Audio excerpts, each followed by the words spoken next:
মোবারক চাকা all in one detergent powder নিবেদিত যমুনার নিমন্ত্রণের আজকের পর্বে আমি জুলহাস জুবায়ের আপনাদের স্বাগত জানাতে চাই। আপনারা নিশ্চয়ই জানেন যমুনার নিমন্ত্রণে আমরা কি করি। অতিথিকে আপনাদের সাথে পরিচয় করিয়ে দেই এবং তাদের জীবন নিয়ে আপনাদের জানাবার চেষ্টা করি। 90 দশকের বাংলা চলচ্চিত্রের কথা উঠলেই যে নাম দুটি এক নিঃশ্বাসে উচ্চারিত হয় তা হলো নাঈম শাবনাজ। ভালোবাসা, রোমান্স, পারিবারিক মূল্যবোধ আর নিখুঁত অভিনয়ের মিশেলে তারা সৃষ্টি করেছিলেন এক স্বর্ণযুগ। চাঁদনি দিয়ে যাত্রা শুরু, আর এরপর একে একে উপহার দিয়েছেন দিল, জিন, সোনিয়া, অনুতপ্ত, লাভ, ফুল আর কাঁটার মতো অসংখ্য হিট সিনেমা। শুধু পর্দাই নয়, বাস্তব জীবনেও এই জুটি পরিণত হয়েছেন এক সফল দম্পতিতে, যাদের রসায়ন আজও দর্শকের হৃদয়ে অম্লান।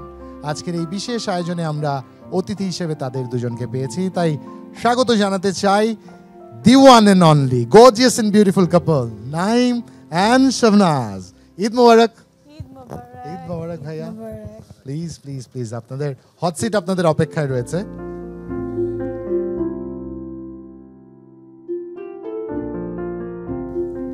প্রথমে আপনাদের দুজনকে ঈদ মোবারক এবং স্বাগত যমুনার নিমন্ত্রণে। কেমন আছেন আপনারা? ঈদ মোবারক।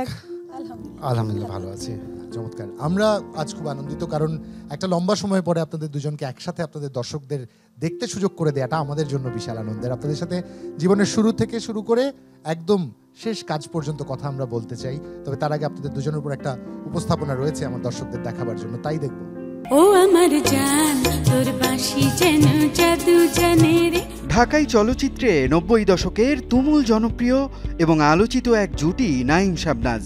সিনেমার পর্দা ছাপিয়ে ব্যক্তিগত জীবনেও এই জুটিকে অন্যতম আদর্শ জুটি হিসেবে গণ্য করা হয়। এলেন, দেখলেন, জয় করলেন গল্পের মতোই বাংলা চলচ্চিত্রে তাদের আবির্ভাব। 90 দশকে বাংলা চলচ্চিত্রের স্বর্ণযুগে তাবৎ তাবৎ তারকাদের ভিড়ে স্বল্প সময়েই নাঈম শাবনাজ জুটি দর্শক হৃদয়ে শক্ত আসন দখল করে নেয়। নাঈম শাবনাজ জুটির ধারাবাহিকতায় পরবর্তীতে মৌসুমী, সালমান শাহ, ওমর সানি, শাবনূর, আমিন খান, রিয়াজ, ফেরদৌস, পপি, পূর্ণিমাদের চলচ্চিত্রে আগমন। নাঈম শাবনাজ দুজনেরই বেড়ে ওঠা সাংস্কৃতিক পরিমণ্ডলে।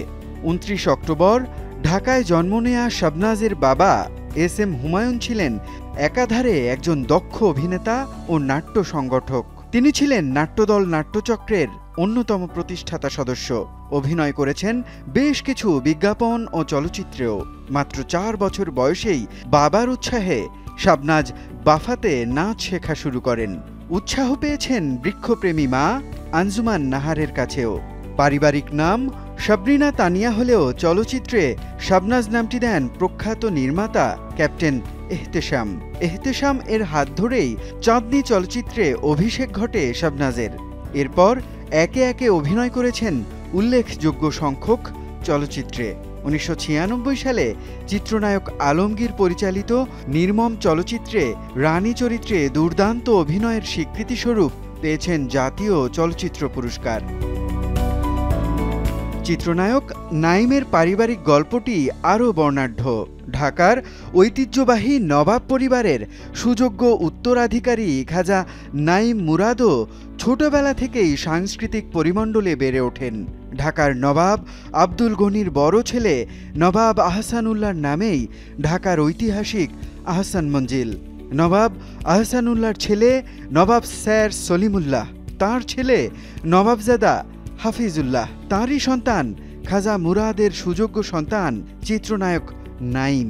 ঢাকায় নির্মিত প্রথম চলচ্চিত্র দি লাস্ট কিস নির্মিত হয় নবাব পরিবারের উদ্যোগেই। 1970 সালের 8 মে ঢাকায় জন্ম হলেও নাঈমের বেড়ে ওঠা তাঁর নানা বাড়ি টাঙ্গাইলের করটিয়ার ঐতিহাসিক পন্নী জমিদার বাড়িতে। নির্মাতা এহতেশাম যখন নাদিম শাবানা জুটিকে নিয়ে চকরি চলচ্চিত্র নির্মাণ করেন, তখন তিনি নাঈমের বাবা খাজা মুরাদকে নিয়েই সিনেমাটি নির্মাণ করতে চেয়েছিলেন, কিন্তু শেষ পর্যন্ত চকরি চলচ্চিত্রে নাঈমের বাবা খাজা মুরাদের অভিনয় করা হয়ে ওঠেনি। বাবা খাজা মুরাদকে নিয়ে ক্যাপ্টেন এহতেশামের চলচ্চিত্র অভিনয় করানোর সেই ইচ্ছে পূরণ না হলেও তাঁরই সন্তান নাঈমকে দিয়ে নির্মাতা এহতেশাম তাঁর সেই ইচ্ছে পূরণ করেন। এহতেশাম পরিচালিত চাঁদনি চলচ্চিত্র দিয়েই জুটি হিসেবে চলচ্চিত্রে অভিষেক হয় নাঈম শাবনাজের। চলচ্চিত্রে আসার আগে নাঈম বেশ কিছু বিজ্ঞাপন ও মিউজিক ভিডিওতে কাজ করেছেন। 1991 সালের 4 অক্টোবর চাঁদনি চলচ্চিত্র মুক্তির পর নাঈম শাবনাজ জুটি আকাশচুম্বী জনপ্রিয়তা পায়। এরপর জুটি হিসেবে আরও অভিনয় করেন দিল, সোনিয়া, জিদ, অনুতপ্ত, টাকার অহংকার, চোখে চোখে, সাক্ষাৎ, আগুন জ্বলে, লাভ, ফুল আর কাঁটা, বিষের বাঁশি সহ উল্লেখযোগ্য সংখ্যক চলচ্চিত্রে, যার অধিকাংশ চলচ্চিত্রই ছিল ব্যবসা সফল। চাঁদনি যদি না হতো, নাঈম শাবনাজ যদি না হতো, আজকে ওমর সানি বলেন, মুক্তি বলেন, মৌসুমী বলেন, সালমান বলেন, আমরা হয়তো হতাম না। নাঈম শাবনাজের সেই চাঁদনি যদি আমি না দেখতাম, দিল যদি আমি না দেখতাম, ওদের কাজগুলোকে কাছ থেকে না দেখতাম, ওদেরকে আমি যদি কাছ থেকে না দেখতাম, আজকে মৌসুমীর জন্ম হতো না বাংলাদেশে। চলচ্চিত্র ছাড়াও নাঈম শাবনাজ অভিনয় করেছেন টেলিভিশন নাটকেও। চিত্রনায়ক নাঈম নির্মাণ করেছেন খণ্ডনাটক প্রত্যাবর্তন ও ধারাবাহিক নাটক কাঁচঘর। চোখে চোখে চলচ্চিত্রে অভিনয় করতে গিয়ে দুজন দুজনার প্রেমে পড়েন। পরবর্তীতে বিষের বাঁশি চলচ্চিত্রে অভিনয় করতে গিয়ে তাঁদের পরিণয় আরও গভীর হয় এবং 1994 সালের 5 অক্টোবর তারা বিবাহ বন্ধনে আবদ্ধ হন। ব্যক্তিজীবনে 2 মেয়ে নামিরা ও মাহদিয়ার গর্বিত বাবা মা নাঈম শাবনাজ। সিনেমার সফল হিরোর মতো সামাজিক দায়বদ্ধতা পালনেও নাঈম সফলতার সাথে নিরলসভাবে কাজ করে চলেছেন। বিভিন্ন সামাজিক অসঙ্গতি দূর করার জন্য নানামুখী সমাজ সচেতনতামূলক কর্মকাণ্ডে নিজেকে যুক্ত রেখেছেন। টাঙ্গাইল জেলার পাত্রাইল ইউনিয়নের নরসুধা গ্রামে গড়ে তুলেছেন নরসুধা যুব সংঘ। শিল্পীদের দেশ ছেড়ে বিদেশমুখী হওয়ার প্রবণতায় সাড়া না দিয়ে নাঈম ফিরে গেছেন গ্রামে। দেশের কৃষিখাতকে আরও উৎসাহ দেওয়ার জন্য নিজেই যুক্ত হয়েছেন কৃষিকাজ ও মৎস্যকাজে, যা নিঃসন্দেহে সাধুবাদ পাওয়ার দাবিদার। দীর্ঘদিন চলচ্চিত্রে অনুপস্থিত থাকলেও এখনও এদেশের সিনেমাপ্রেমী দর্শকদের হৃদয়ে নাঈম শাবনাজ জুটির আবেদন এতটুকুও কমেনি। বাংলা চলচ্চিত্রের ইতিহাসে নাঈম শাবনাজ নাম দুটি সব সময়ই বিশেষভাবে স্মরণীয় এবং অনুকরণীয় হয়ে থাকবে। আর এটা ওইটা না, কাপড় ধোয়ার একটাই সলিউশন, চাকা অল ইন ওয়ান। চমৎকার বর্ণিল একটা জীবনের কিছুটা অংশ আমরা দেখতে পেরেছি। দো উইজ মানে কনফিডেন্টলি নো, এর চেয়ে অনেক বড় এর ব্যাপ্তি। একটু শুনতে চাই শুরুটা, মানে কার চলচ্চিত্রের শুরু আগে শুরু হয়েছিল, নাঈম ভাই নাকি শাবনাজ? কার আগে শুরু হয়েছিল? ফিল্মে আসার শুরুটা আমারই আগে শুরু হয়েছিল। ইনফ্যাক্ট আমি ফিল্মে আসার আগে মডেলিং করতাম, গান বাজনা করতাম, তো মিউজিক ভিডিও করেছিলাম বিটিভিতে, সানসিল্কে অ্যাড করেছিলাম টিভিতে। প্রপার একটা মডেল খুঁজে বের করেছিল, still your hairs are beautiful. না স্মাই, যাই হোক, তখন ওই ওয়েতে একটা মিউজিক ভিডিও করি সব কিছু মিলিয়ে। তখন এহতেশাম সাহেব যিনি আমাকে নিয়ে আসছিলেন, উনি আমাকে, ওনার ওয়াইফ আমাকে দেখেন একটা প্রোগ্রামের মধ্যে, ডান্সের একটা প্রোগ্রাম, আমাদের পারিবারিক গান বাজনা হতো খুব বিয়ের অনুষ্ঠানে। তখন উনি দেখে ওনাকে বললেন। আর এহতেশাম সাহেবের সাথে আমার আব্বা মানে মরহুম খাজা মুরাদের একটা পারিবারিক অনেক আগে থেকে সম্পর্ক ছিল। ইনফ্যাক্ট ওই হিসাবে উনি হঠাৎ করে ফোন করলেন, হঠাৎ আমার বাসায় চলে আসলেন, আমাদের বাসায় এসে। তখন আমার আব্বাকে বললেন যে মুরাদ তোমার ছেলে কোথায়? তো আমি বাসায় ছিলাম, তো হঠাৎ আমি দেখি এহতেশাম সাহেব আসছেন, তো আমি আসলাম, তো ডাকো। দেন আমাকে বললো, প্রথমেই বললো হিরো। তো এইভাবে উনি আমাকে প্রথমেই চুজ করে ফেললেন যে হিরো। তো আমিও ইন্টারেস্ট মানে ছবি করবেন উনি, তো এই অফারটা উনি বললেন যে আমি ছবি বানাতে চাই। ওনার অনেক দিন গ্যাপ ছিল ছবি বানানোর, আর উনি তো অলওয়েজ নতুন দিনই ছবি বানাতেন। উনিও একটা রিস্ক নিলেন এবং আমারও ফিল্মে আসবো ওইটা চিন্তা করিনি যে ফিল্মে আসবো। তো ইনফ্যাক্ট পারিবারিকভাবে সবার সাথে কথাবার্তা বলে আলটিমেটলি ফিল্মে আসা শুরু হলো। নাঈম ভাই, শাবনাজ আপু, আপনাদের সাথে আলাপচারিতা চলবে, কিন্তু তার আগে একটু রাফাত তার ঝিলিকের কাছে যেতে চাই। একটা গান শুনতে হবে এই মুহূর্তে। রাফাত, ঝিলিক।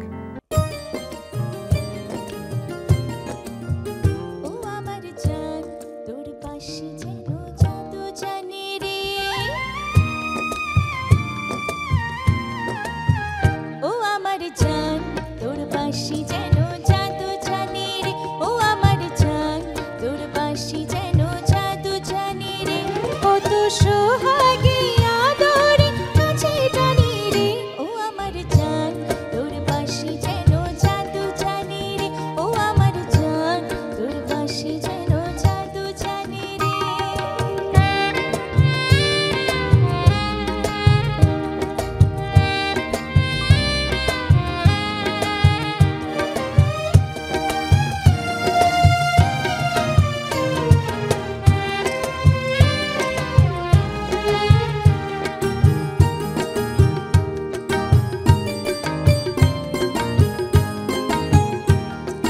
দুটি মনে প্রেম আগুন জ্বেলেছে সারা গায়ের লোক জেনে ফেলেছে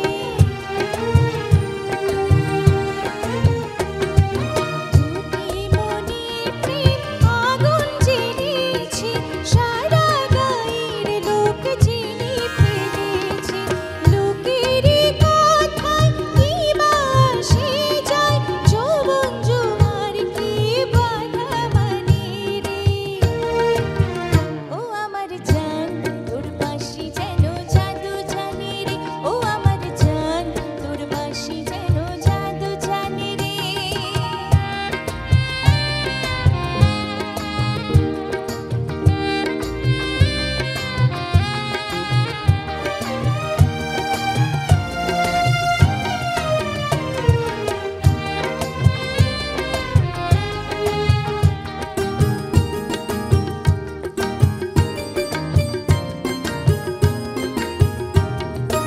আসে না ঘুমে দুটি নয়নে তোরে দেখি শুধু শয়ন স্বপনে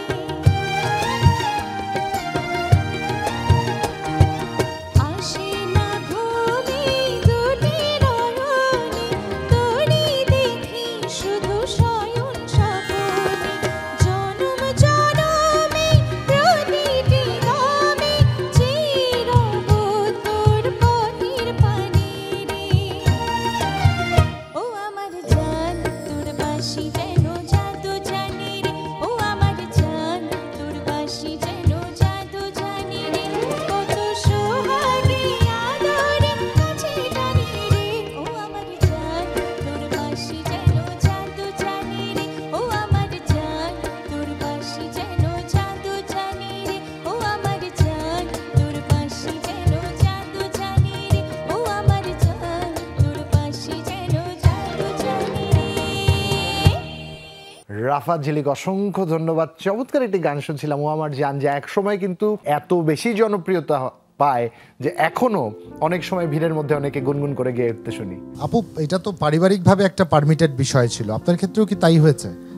আমার ক্ষেত্রে উনি আমাকে একটা বিয়ের অনুষ্ঠানে দেখেছিলেন, তখন আমি বেশ ক্লাস 9-10-এ পড়ছি। তো ওই বিয়ের অনুষ্ঠানে পুরান ঢাকায়, তো আমি শাড়ি পরেছিলাম, তো ওটাই বোধহয় প্রথম শাড়ি পরা ছিল। তো উনি বোধহয় বিয়ের ভিডিওটা বাসায় নিয়ে দেখেছেন, তো ওখানে ওনার ওয়াইফ ছিলেন, ছেলের বউ ছিলেন, তখন ওনাদের সবার আচ্ছা নাইমের সাথে এই মেয়েটাকে নিলে কেমন হয়। তখন তো নাইম অলরেডি চলে এসেছে এবং আরো অলমোস্ট হ্যাঁ এবং অনেক এস্টাবলিশড, মানে কাস্ট করা হয়েছে আমি hero. As an actor you have introduced yourself? No no no no not yet, not yet, movie স্টার্টও হয়নি। ইনফ্যাক্ট আমরা মানে এতে সামনে আমাকে বলছে নায়িকা কে হলে ভালো হয়, মানে উনিও খুঁজছেন, আমাকে বলেছে দেখো কে আছে। দেন মানে তখন নায়ক নাইম কনফার্ম, ও নায়ক হবে, কিন্তু সাথে নায়িকাটা কে হবে। তো সেজন্য ওরা অনেককে দেখছিল, অনেককে খুঁজছিল। তো ওখানে আমাকে দেখে সবাই বললো আচ্ছা ওকে দেখো। তখন আমার বাসায় আসলো, এসে আব্বাকে বললো, আব্বা বললো না ও স্কুলে পড়ছে, বাচ্চা মেয়ে, ও কী কাজ করবে। আর আমি শুনে তো একদম মহা খুশি, আমাকে করতে হবে। আব্বা বলে কি মাথা খারাপ, তুমি পড়ছো, সামনে তোমার মানে ম্যাট্রিক পরীক্ষা। আর আমি পরীক্ষা দিতে চাচ্ছিলাম না, মানে খুবই ফাঁকিবাজি পড়াশোনায় যেটা হয়। পাশ থেকে একটা ও শেষ আর কি। হ্যাঁ, আমরা পেয়েছি ওটা, ওরা ফাঁকি দিয়ে সিনেমায় আসা।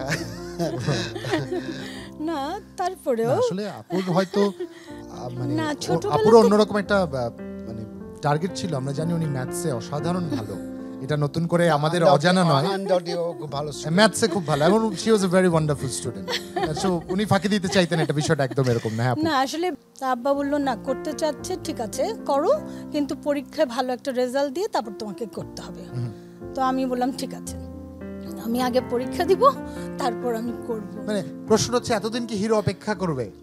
না এতদিন অপেক্ষা না, একটু কাছাকাছি ছিল, আচ্ছা, মানে কাছাকাছি ছিল। 3 মাস একটা প্রিপারেশন রেডি হতেও তো সময় ঠিক আছে, লাগে। একজন ভালো হিরোইনের জন্য 3 মাস অপেক্ষা করে যেতেই পারে না ভাই।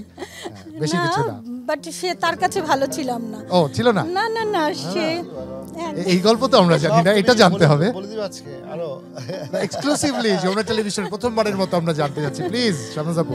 তারপর সন্ধ্যার দিকে তো এতেশাম সাহেবের সাথে নাইম আমাদের বাড়িতে হঠাৎ করে চলে আসলো। তা আমি নর্মাল যেটা হয় চশমা পরা, দুটো ঝুঁটি বাঁধা, বেনি ঝুঁটি তো না বেনি করা। তো নাইম ঢুকলো, তাকিয়ে আছে আমার দিকে তাকিয়ে। আমি তাকিয়েছি তোমার দিকে, তুমি তাকিয়েছিলে আমার দিকে।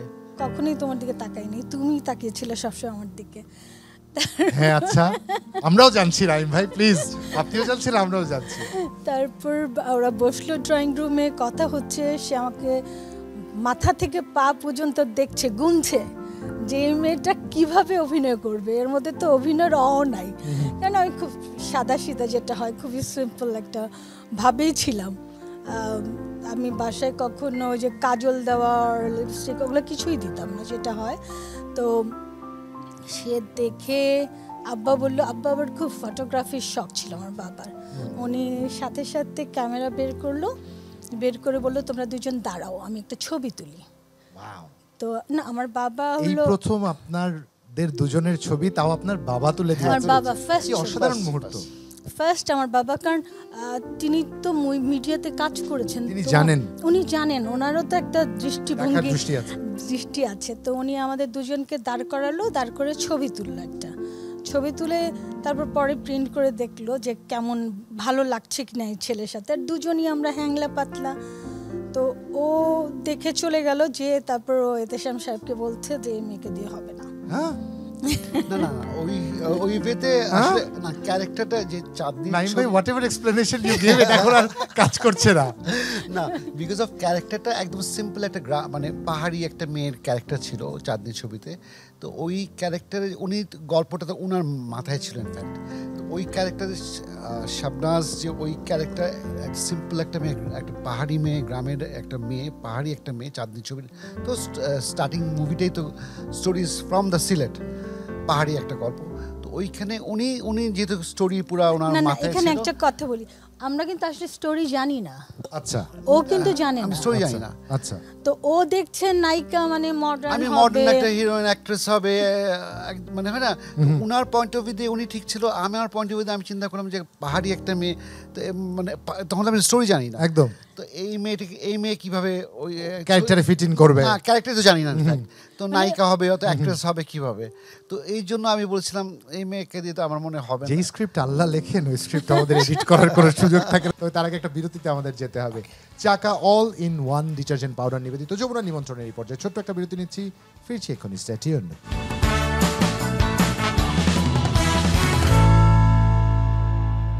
Welcome back once again. দেখছেন Chaka all in one detergent powder নিবেদিত যমুনা নিমন্ত্রণের আজকের এই আয়োজনে জুলা সুবাইর আপনাদের সাথে আছি।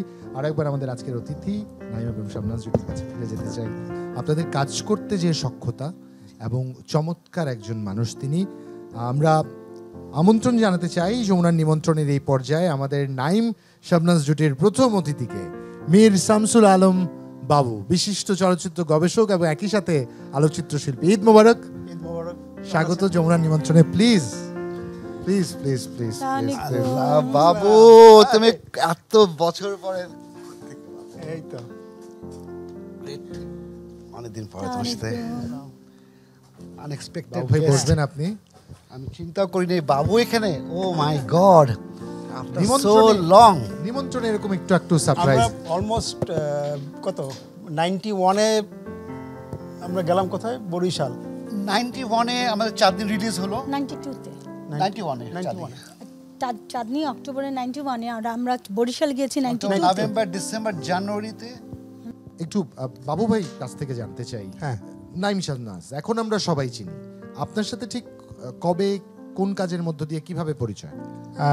আমার তো আসলে আমি ফিল্মে কাজ করতাম ওই সময়টায়, স্টিল ছবি তুলতাম, একটা প্রেসের সঙ্গে জড়িত ছিলাম, কারুকাজ বলে একটা পত্রিকা ছিল ওইটার সঙ্গে। তো আমি ছবিটা যখন রিলিজ হলো তখন দেখলাম, আর ক্যাপ্টেন সাহেব মানে এতেশাম সাহেব তার সঙ্গে পরিচয় ছিল আগেই। তো তখন একটা মানে আমরা আসলে বোর ছিলাম, বোর বলতে আমরা মানে পুরোনো মুখগুলো দেখতে দেখতে একদম মানে আর কত দেখা যায়, আর কত দেখা যায়। তো এই সময় শুনলাম যে এরকম একটা ছবি বানাচ্ছে ক্যাপ্টেন সাহেব, আমরা ক্যাপ্টেন সাহেব বলতাম এতেশাম, তো নতুন মুখ আছে। তো ঘনিষ্ঠতা হওয়ার আগে কিন্তু আমি দেখে ফেলেছি, ছবি দেখে ফেলেছি, আর শুটিংও দেখেছিলাম একবার। হ্যাঁ, মানে শুটিং ঠিক না, বোধহয় অন্য কিছু দেখেছিলাম। তো তারপরে ওই বরিশালে একটা সিনেমা হল ছিল অভিরুচি, এই সিনেমা হলটার মালিক ছিল চান মিয়া। তো ওইটার অক্টোবরে রিলিজ হয়, তো 4 অক্টোবর 92 এর ফার্স্ট, হ্যাঁ জানুয়ারির দিকে। তো 4 মাস তো চলছে ছবি সিনেমা হল। দেন আমরা ওখান থেকে ইনভিটেশন আসলো যে আমরা যেন একবার বরিশালে যাই। আমাদের 2 জায়গায় যাওয়া হয়েছিল। মানে একটা আফটার হিট হওয়ার মাত্রাটা কি পরিমাণে যে 4 মাস চলেছে, তারপরে সেখান থেকে তারপরে আমরা গেলাম, এবং ওই 4 মাস কিন্তু দেন আমরা ওই ছবিটা চলছিল, হ্যাঁ চলছিল, কন্টিনিউয়াস চলছিল। 4 মাসে আমরা বরিশালে একবার গেলাম, তারপর এসে দেন আমাদের যাওয়া হলো একবার, আমরা গেলাম চিটাগং। আচ্ছা, এই 2টা জায়গায় আমাদের যাওয়া হয়েছে, আর কোথাও আমরা যাইনি। এবং ওইখান থেকে আসলে মূল পরিচয়টা হলো, মানে ঘনিষ্ঠতা। আরেকটা ব্যাপার হলো যে যে জিনিসটা দেখলাম সেটা হলো ক্রেজ কাকে বলে। হ্যাঁ, মানে এর আগে কিন্তু জানতে চাই বাবু ভাই আপনার কাছে, কারণ আপনি নিজে একজন গণমাধ্যম কর্মীর চোখ দিয়ে তখন তা দেখতে পেরেছেন। আমরা রাজাক শাবানা জুটি দেখে অভ্যস্ত ছিলাম, আলমগীর কবরী জুটি দেখে অভ্যস্ত ছিলাম, নতুন একটা জুটি 4 মাস হলে ছবি চলেছে, ক্রেজটা কতখানি ছিল আর চ্যালেঞ্জ কতখানি দেখেছেন? হিউজ, ক্রেজটা হিউজ। মানে লঞ্চটা যখন থামলো, লঞ্চের মধ্যেই তো আমার খুব ইন্টারেস্টিং একটা ছবি তুললাম, যে সকালবেলা মানে স্লিপিং ড্রেসে আছে দুইজনই, নাইম সাহেব বসলো একটা ইয়ের সামনে লঞ্চের, ওখানে একটা ছবি তুললাম। ঠিক তুলতে তুলতে এই লঞ্চটা ভিড়ে চলে আসছে, দেখি হিউজ লোক। যখন টার্মিনাল দিয়ে হেঁটে গেল, চারপাশ থেকে ফুল দিচ্ছিল, তাই না, ফুল দিচ্ছিল, এবং মানুষ ভিড় ঠেলাচ্ছিল, পুলিশের লোকজনও ছিল। এবং তারপরে গিয়ে যখন উঠলাম ওই বাড়িটায়, ওটা একটা ইন্টারেস্টিং বাড়ি, ওই বাড়ির পরের আরও অনেক ঘটনা আছে, যাই হোক। তো ওই চান মিয়া সাহেবের বাসায় আমরা গিয়ে উঠলাম, এবং সব সময় যেটা হতো, সামনে লোক থাকতো, পাশের ছাদগুলোতে লোক থাকতো সব সময়, যদি ওকে ঝুঁকিতে দেখা যায় কিনা। শামনাজ আপুর কাছে জানতে চাই, নাইম ভাই না মডেলিং করেছেন এর আগে, ওনার ফটোশুট হয়েছে, পেপার পত্রিকায় ছবি আসছে, মানুষ কম বেশি জানতেন। This was a complete new experience for you.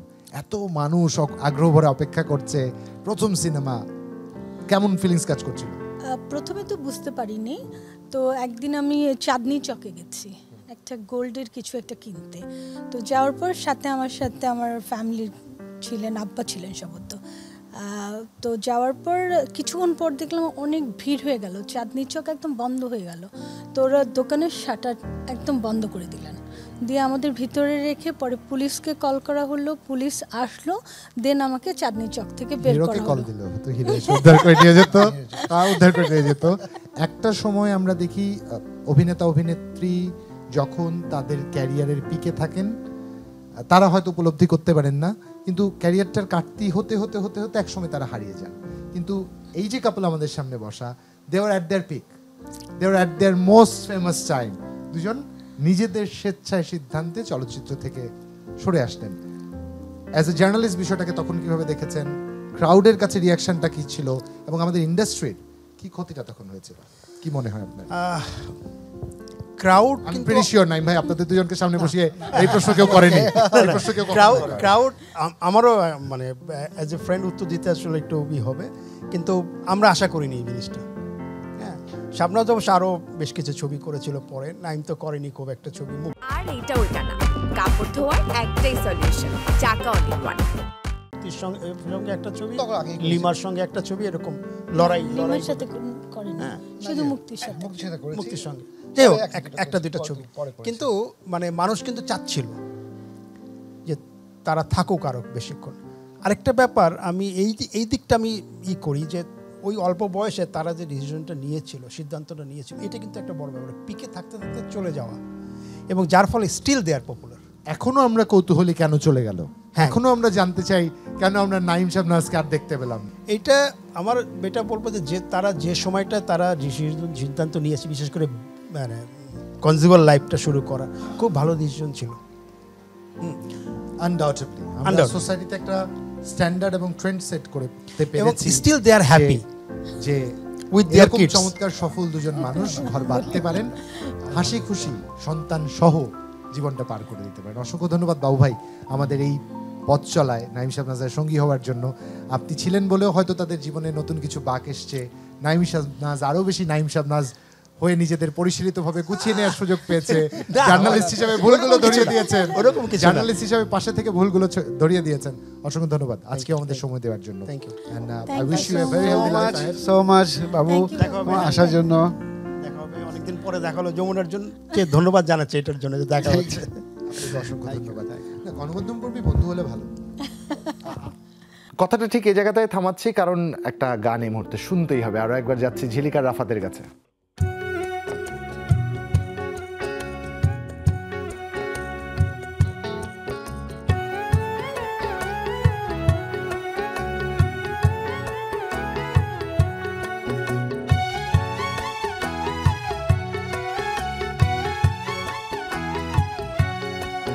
তুমি এসেছিলে পরশু, কাল কেন আসোনি? তুমি এসেছিলে পরশু, কাল কেন আসোনি? তুমি কি আমায় বন্ধু কাল ভালোবাসোনি? কাল কেন আসোনি? কাল ভালোবাসোনি? তুমি এসেছিলে পরশু, কাল কেন আসোনি?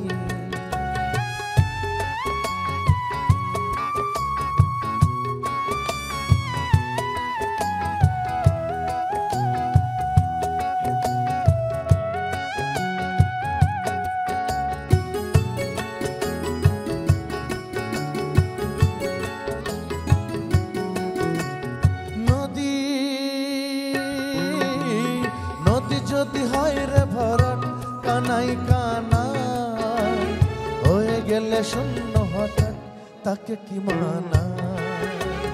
নদী যদি হয় রে ভরাট, কানাই কানাই হয়ে গেলে শূন্য হঠাৎ, তাকে কি মানায়? তুমি কি আমায় বন্ধু কাল মনে রাখোনি? কাল কেন আসোনি? কাল ভালোবাসোনি? তুমি এসেছিলে পরশু, কাল কেন আসোনি?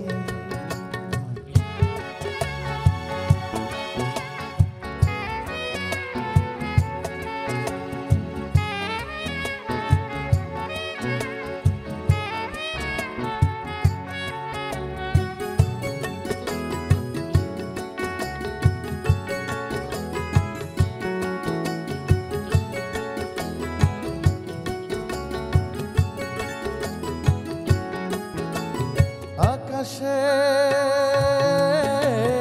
আকাশে ছিল না বলে হয় চাঁদের পালকি, তুমি হেঁটে হেঁটে সন্ধ্যায় আসনি কালকি। আকাশে ছিল না বলে হয় চাঁদের পালকি, তুমি হেঁটে হেঁটে সন্ধ্যায় আসনি কালকি। তুমি কি আমায় বন্ধু কাল অভিলাষয়নি? কাল কেন আসনি? কাল ভালোবাসোনি? তুমি এসেছিলে পরশু, কাল কেন আসোনি? তুমি কি আমায় বন্ধু কাল ভালোবাসোনি?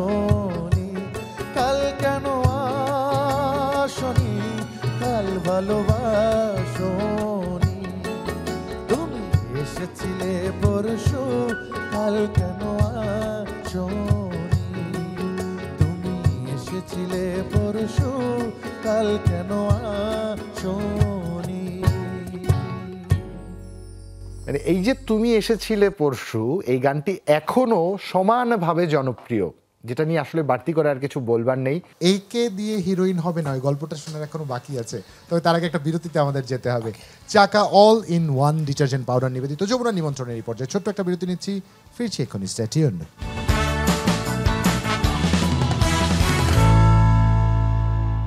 স্বাগত আরো একবার, দেখছেন Chaka all in one detergent soap নিবেদিত যমুনা নিমন্ত্রণের এই আয়োজন। জুলহা জুবাইর আছি আপনাদের সাথে। আমাদের সাথে আছেন আপনাদের সবার প্রিয় চলচ্চিত্র অভিনেতা অভিনেত্রীর জুটি নাইম এবং শাবনাজ, যাদের জীবনে গল্পগুলো শুনছিলাম।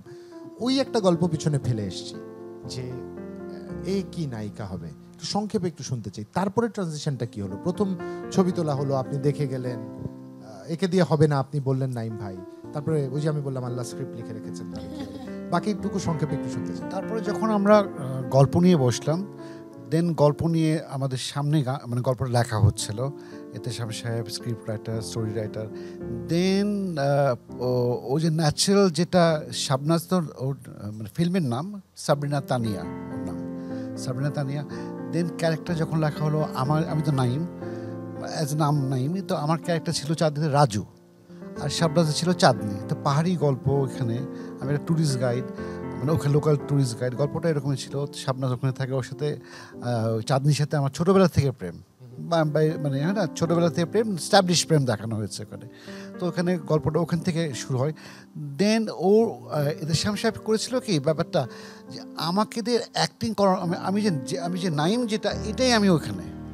আর শাবনাজ যে হ্যাঁ, চাঁদনি যে ক্যারেক্টারটা, মানে সাবরিনা তানিয়া, ওইটাই ন্যাচারালটাই ওইখানে ছবিতে। তো আমাদের এক্সট্রা কোনো এফোর্ট দিতে হয়নি। ওই অভিনয় যে করবো, তোমার হাঁটো তো একটু, এই ডায়লগটা করো, এই ডায়লগটা লিখছে নাইম, এটা বলো তো ডায়লগটা শাবনাজ ডায়লগটা বলো।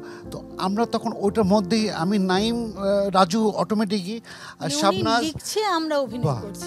You two started living that character. হ্যাঁ। দেন যখন গল্পটা হয়ে গেল, তখন গান নিয়ে যখন বসলাম, তখন গাজী ভাই, দ্য লেজেন্ড গাজী ভাই, উনি সহ বসছেন, আনোয়ার পারভেজ মিউজিক ডাইরেক্টর, উনি বসছেন, আমরা বসে আছি। তখন প্রণব দা, আমি তবলা ধরছি, সুর করছেন ওখানে, গাজী ভাই গান লিখছেন বসে বসে। উই আর একদম ভিতরে, মানে ছবির গল্পের মধ্যে আমরা, মানে ডাইরেক্টর, তারপর script writer, music director, lyrics writer, actor, actress, আমরা একই রুমের মধ্যে বসে গল্পটা হচ্ছে। তো উই আর ইন দেয়ার, মানে আমরা তো ওটা বাইরে কিছু নাই। মানে একটু এক্সক্লুসিভলি যদি একটা ইনফরমেশন দুজন মিউচুয়ালি শেয়ার করতেন, মানে প্রেমটা কি ওখান থেকে স্টার্ট হয়েছিল? লিভিং ইওর লাইফ একদম naturally, not then? No no, তখন তো আমরা ওই গল্পের মধ্যেই আছি, ওই গল্প তো ওইটার মধ্যে হচ্ছে। যেভাবে ধরেন, এখন আমি কথাটা অনেক ধীর শিস্তির ভাবে বলছি, তখন তো আমি অনেক ফাস্ট কথা বলি। You are young, you are just in class 9, just লাফালাফি চঞ্চল যেটা হয়। তো ওই চাঁদনির ক্যারেক্টারটা একদম সেম তাই। বাহ। তো ওটা আমাকে কষ্ট করে কিছু করতে হয়। আমাদের এই আড্ডা চলবে, কিন্তু এই পর্যায়ে একটা গানে যেতে চাই। যাচ্ছি ঝিলিক আর রাফাতের কাছে। রাফাত, ঝিলিক।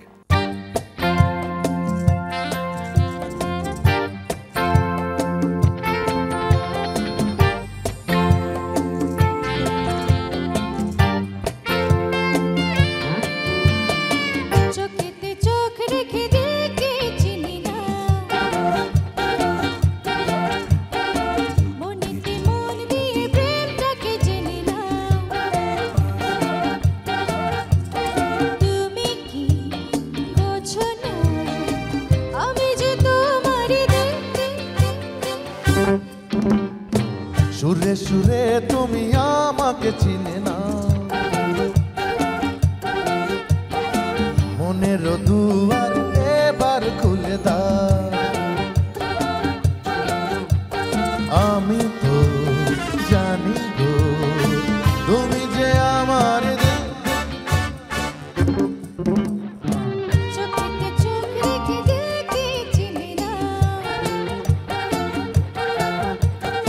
সুরে সুরে তুমি আমাকে চিনে না।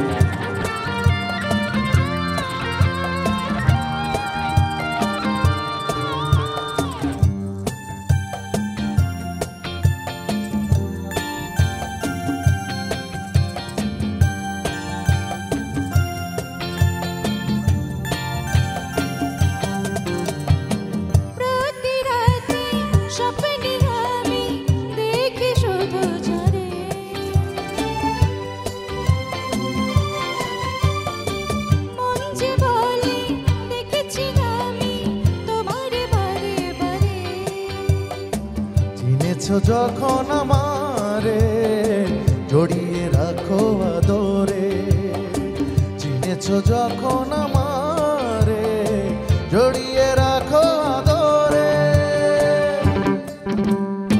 চোখেতে চোখ রেখে দেখে চিনি না, সুরে সুরে তুমি আমাকে চিনে না।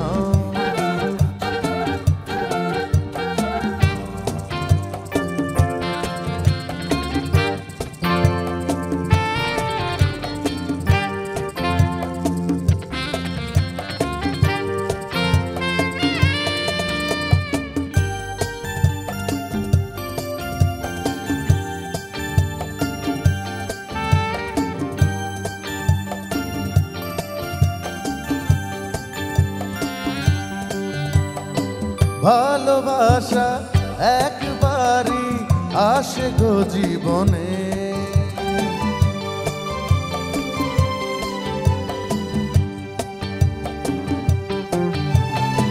তারে তুমি ধরে রেখো মনে সঙ্গোপনে। এসেছি তাই তো কাছে, তুমি বিনা কে গো আছি। এসেছি তাই তো কাছে, তুমি বিনা কে গো আছি। সুরে সুরে তুমি আমাকে চিনে না, মনের দুয়ার এবার খুলে দাও। আমি তো জানি গো তুমি যে আমার দিল দিল দিল দিল। চোখেতে চোখ রেখে দেখে চিনি না, মনেতে মন দিয়ে প্রেমটাকে চিনি না। তুমি কি বোঝো না, আমি যে তোমার দিল দিল দিল। চোখেতে চোখ রেখে দেখে চিনি না, সুরে সুরে তুমি আমাকে চিনে না। চোখেতে চোখ রেখে দেখে চিনি না। সুরে সুরে তুমি আমাকে চিনে না। অসংখ্য ধন্যবাদ চমৎকার আরো একটি গানের জন্য। আমরা যেহেতু মানে আলাপক্রমে একটি নাম এসছে এখানে, শ্রদ্ধেয় গাজী মাজহারুল আনোয়ারের নাম। আমরা স্যারকে হারিয়েছি এটা আমরা জানি, কিন্তু তারই একজন আছেন। আমরা একটু আমন্ত্রণ জানাতে চাই আমাদের পরবর্তী অতিথিকে। এই জায়গায় যমুনা নিমন্ত্রণ এই পর্যায়ে আমি আমন্ত্রণ জানাতে চাই আমাদের আজকের অতিথি দিঠি আনোয়ার। আসসালামু আলাইকুম। ওয়ালাইকুম ঈদ আসসালাম। হাই, ঈদ মোবারক দিদি। তুমি এসছো, ভালো আছে, আমার ঈদটা দিয়ে দাও। আমি তো আসবো, আমি না আসলে অনুষ্ঠানই তো পূর্ণ হবে না। কেমন আছে? ভালো আছি। আসা আসা আসা। কেমন আছো? না না, কেন হবে? No formal. ঈদ মোবারক। ঈদ মোবারক দিঠি আপু। দুজনের কথায় সিনেমার কথাটা যখন আসলো তখন স্যারের নাম আসলো, সেই প্রসঙ্গে আমার মনে হলো এইরকম একদম জিনি দিয়ে হাজির করে ফেলতে। প্রদীপে খসা দিলাম, একজন গিফট চলে যায়, একদম সারপ্রাইজ চলে আসলো। অপেক্ষাকৃত পরিণত অবস্থায় তুমি দেখেছো দুজনকে, নাঈম শাবনাজ জুটিকে দেখেছো, ফার্স্ট রিঅ্যাকশন কি ছিল? নতুন একটা জুটি কাজ করছে চলচ্চিত্রে, তখন বাসায় তো চলচ্চিত্রের কথা খুব নিশ্চয়ই হচ্ছে, তখন রিঅ্যাকশনটা কি ছিল? আমি চাঁদনির কথা যদি বলি, তখন আমি অনেক ছোট। তো যখন প্রথম এই জুটিটাকে আমি দেখি, আমি আমার মনে আছে আমার বাবাকে বলেছিলাম যে বাবা এত সুইট একটা কাপল কিভাবে তোমরা কোত্থেকে পাইলা। তো যাই হোক, তখন নাইম ভাই কিন্তু চকলেট বয় টাইপের, ওরকম মানে চেহারা টেহারা সব কিছু ওরকম, আর শাবনাজ আপু তখন ছিমছিমে মানে খুব শুকনা এরকম। কিন্তু চাঁদনি দেখার পর অবশ্যই অবভিয়াসলি আমি তো তাদের ভক্ত হয়ে গেলাম। এবং তখন আমি যেটা দেখতাম নাইম ভাই এবং শাবনাজ আপুর মধ্যে, দুজনের মধ্যে না তখন থেকে একটা কেমিস্ট্রি ছিল। নাইম ভাই শাবনাজ আপুর সাথে বেসিক্যালি আমি একটু বড় হওয়ার পর ইন্টিমেসিটা হয়েছে, কারণ যখন আমার মনে আছে আমার খুব ভালো লেগেছিল ইনফ্যাক্ট বিষয়টা, যখন চাঁদনি সিনেমার 25 বছর পূর্তি, তখন ওনারা বিশাল বড় করে একটা আয়োজন করেছিলেন, সেখানে ফিল্ম ইন্ডাস্ট্রি, মিউজিক ইন্ডাস্ট্রি সবাইকে আমন্ত্রণ জানানো হয়েছে। একদম হাউসফুল, ওরকম ফুল হাউস। কিন্তু আমার খুব ভালো লেগেছে তখন নাইম ভাই আমাকে বলেছিলেন যে চাঁদনি সিনেমার মাধ্যমে আমাদের আসলে সিনেমা যাত্রাটা শুরু, এবং আমি এবং শাবনাজ অভিনীত যে কয়েকটা সিনেমা হয়েছে আমার মনে হয় যে 98% ছবির মানে গানই তোমার বাবার লেখা। হ্যাঁ, এই জন্য আমরা চাই যে আমাদের যে 25 বছর পূর্তির অনুষ্ঠানটা হবে সেখানে তুমি এবং খালিদ হাসান মিলু চাচা, কারণ নাইম ভাইয়ের লিপের বেশিরভাগ গান তো মিলু চাচার গাওয়া, বাবার লেখা মিলু চাচার গাওয়া। তো আমাকে এবং প্রতীককে নাইম ভাই এবং শাবনাজ আপু দুজনই বলেন যে আমরা চাই যে আজকে চাঁদনি সিনেমার গানগুলো তোমরা দুজন করবে। তো এই জিনিসটা আমার খুব ভালো লেগেছে যে ওনারা এভাবে মনে করে জিনিসটাকে এভাবে অ্যারেঞ্জ করেছে। আমার মনে আছে তখন র্যাডিসন হোটেলে আমরা একটা মিটিংয়েও বসেছিলাম। নাইম ভাইয়ের কিন্তু মিউজিকের প্রতি একটা দুর্বলতা আছে, উনি তবলা বাজাতে পারেন, নিজে তবলা বাজায়, মাঝে মাঝে ফেসবুকে আমরা দেখি যে তবলা বাজাচ্ছে, মেয়েটা গান করছে। মানে আমার খুব ভালো লাগে জিনিসটা। আর মানে আমাদের তো একটা পারিবারিক সম্পর্ক, আমি বলবো যে মূলত চাঁদনি ছবির ওই আয়োজনটার মাধ্যমেই আস্তে আস্তে আমাদের ইন্টিমেসিটা হয়। তার আগ পর্যন্ত খুব একটা দেখা আসলে হয়নি, বাবার কাছ থেকে গল্প শুনে, গাজী ভাইয়ের সাথে বেশি ছিল বাবার সাথে। আর আমি তো মানে ওইভাবেই সম্পৃক্ততা আসলে আমার। কিন্তু এখন তো প্রায় আমাদের মানে ফ্যামিলি অকেশন মাঝে মাঝে আমার বাসায় বা যে কোনো একজনের বাসায় আড্ডা হলো, বা আমার ভাইয়ার একটা কফি শপ আছে সেখানে আড্ডা হলো, আমরা সবাই যাই, মজার মজার গল্প করি, আনসেন্সার্ড গল্প হয় সব। এটা আর আমরা নাই বা বললাম। দিদি আপু অসংখ্য ধন্যবাদ, তুমি এসছো, সময় দিয়েছো, জানি ঈদের সময় তোমার ব্যস্ততা আছে, but thank you very much for joining us. Thank you so much. Naim Shabnaz জুটির কথা বলবো, গাজী মাজহার আলমের প্রসঙ্গ আসবে না, এবং এটা হতেই পারে না। আসলে থ্যাংক ইউ সো মাচ তোমাকে এবং অবশ্যই যমুনা টিভিকে, এবং এই দুই কাপলের জন্য আমার সবসময় ভালোবাসা এবং শুভকামনা। তোমাদের জন্য সব সময় আমাদের অনেক দোয়া, ভালোবাসা।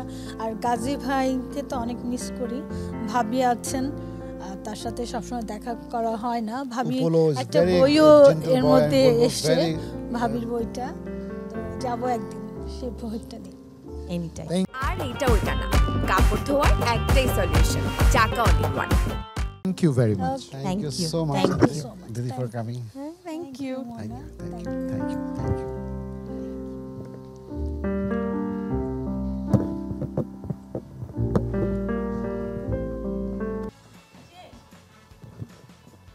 চাকা all in one detergent powder নিবেদিত যমুনা নিমন্ত্রণের এই পর্যায়ে আরো একটা বিরতিতে যাচ্ছি, ফিরছি এক্ষুনি, স্টে টিউনড।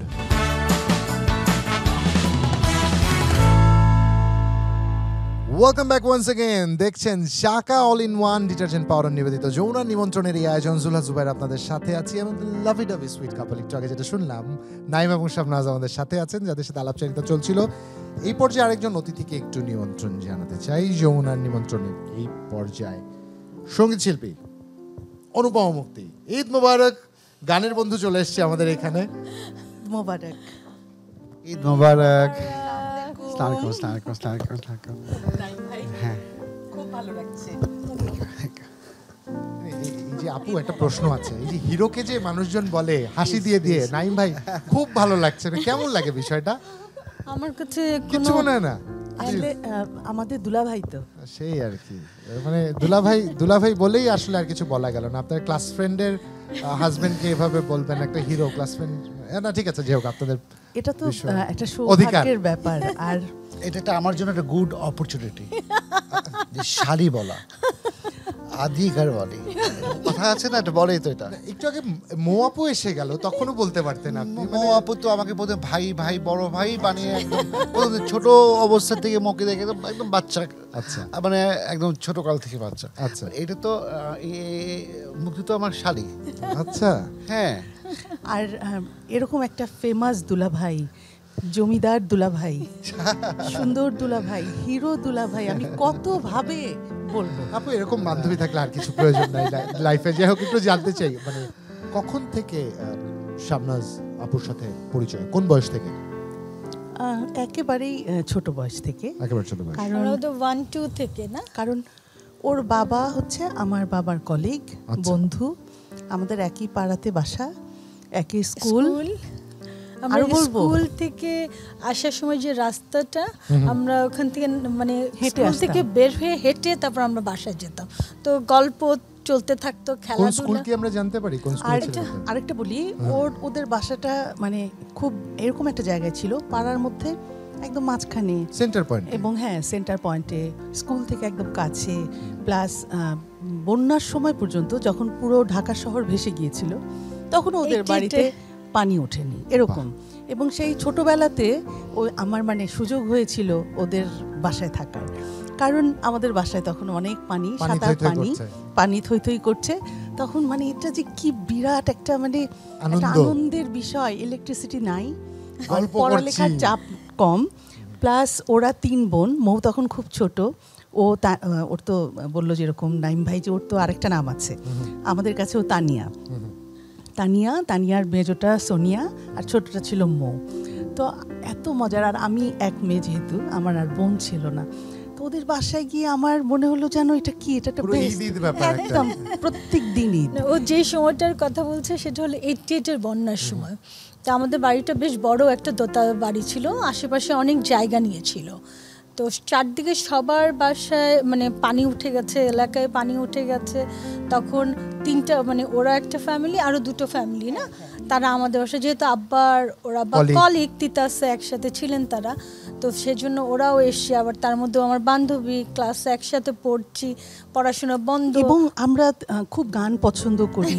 আমরা মানে ওর 2 বোন, আমরা মানে সেই সময় আমার মনে আছে আগের একটা ক্যাসেট ছিল, তখন তো ক্যাসেটে আমরা গান শুনতাম। আর এই যে হুট করে দুজন করতে করতে সিনেমা ছেড়ে দিল, এটা নিয়ে কি বলবার আছে তোমার, একটু শুনি।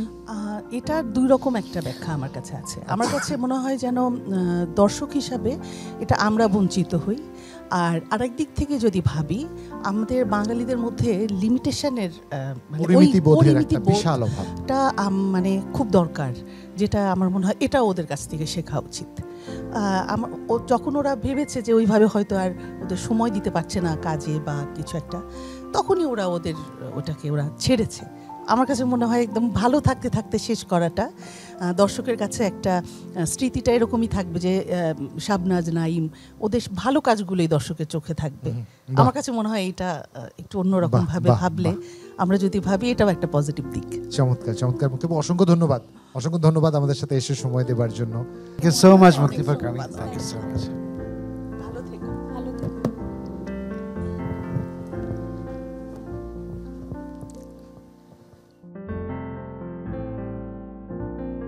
নাইম ভাই, শাবনাজ আপু, আপনাদের জীবনের চমৎকার প্রভাব রাখা এই মানুষ গুণীজনদের কাছ থেকে আপনাদের ব্যাপার আরো একটু শুনতে চাই, তবে তার আগে একটা গানে যাওয়া প্রয়োজন। আমরা যাচ্ছি ঝিলিকা রাফাতের কাছে।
পিরিতের আগুনে পোড়াবো হৃদয়।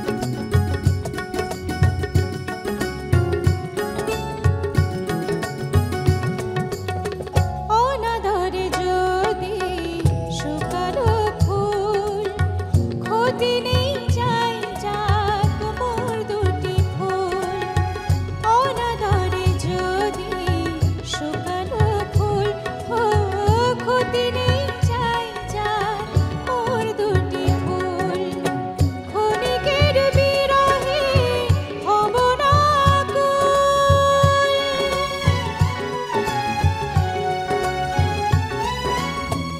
ক্ষণিকের বিরহে হব না কুল জনমে জনমে রব প্রেমেরই বাঁধনে বন্ধুর বাঁশি বাজে রে আমার কানে কানে বন্ধুর বাঁশি বাজে রে আমার কানে কানে ভালোবেসে মরার সুখ জানি শুধুই জানে বন্ধুর বাঁশি বাজে রে আমার কানে কানে বন্ধুর বাঁশি বাজে রে আমার কানে কানে বন্ধুর বাঁশি বাজে রে আমার কানে কানে বন্ধুর বাঁশি বাজে রে আমার কানে কানে ঝিলিকা রাফাত, আমার পক্ষ থেকে পার্সোনাল একটা থ্যাংক ইউ বন্ধুর বাঁশি বাজের এই গানের জন্য। আরেকজন অতিথিকে আমরা এই পর্যায়ে একটু আমন্ত্রণ জানাতে চাই। আমন্ত্রণ জানাচ্ছি যমুনার নিমন্ত্রণে এই পর্যায়ে আচ্ছা Zeba, would you please come up and join us? Eid মোবারক আপনাকে। এবং পরিচয়টা নাইম ভাই দিয়ে দিবে আর কি। আসসালামু আলাইকুম। আমার ছোট বোন, আমার একটাই বোন।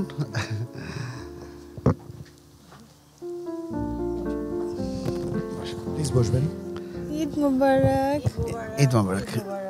ঈদ মোবারক। আপনি কেমন আছেন? এতক্ষণে চমৎকার হয়ে গেছে এই এতক্ষণে আমার ঈদ মনে হচ্ছে আর কি।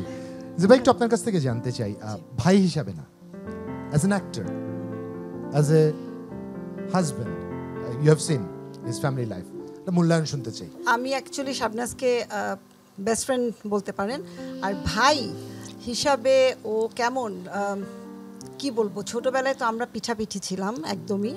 সো ওর কাছ থেকে আমি সাইকেল চালানো থেকে শুরু করে ঘুড়ি উড়ানো, লাটিম চালানো সব কিছু শিখেছি।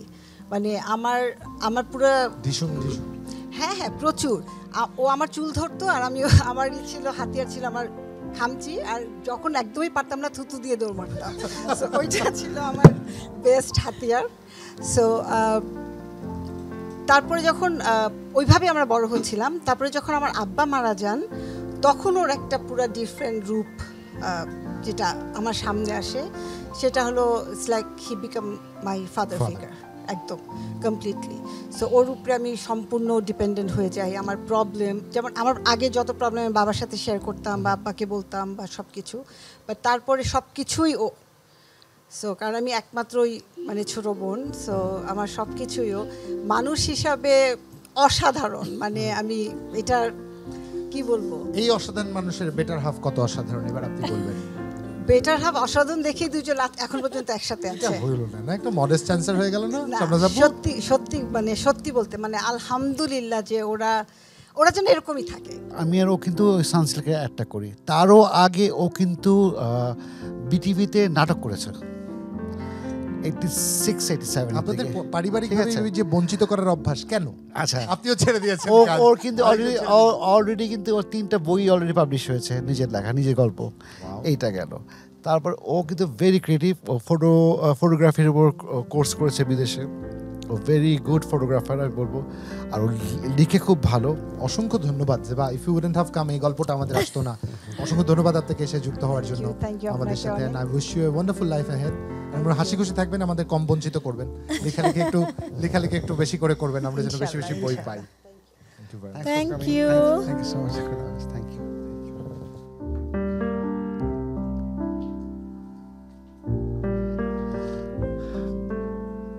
অলরাইট নাইম ভাই, শামনাজ আপু, আলাপচারিতায় ফিডব্যাক আরেকটা বিরতির সময় হয়েছে। Chaka all in one detergent powder নিবেদিত যমুনা নিমন্ত্রণে আরো একটা বিরতিতে যাচ্ছি, ফিরছি এক্ষুনি, স্টে টিউন।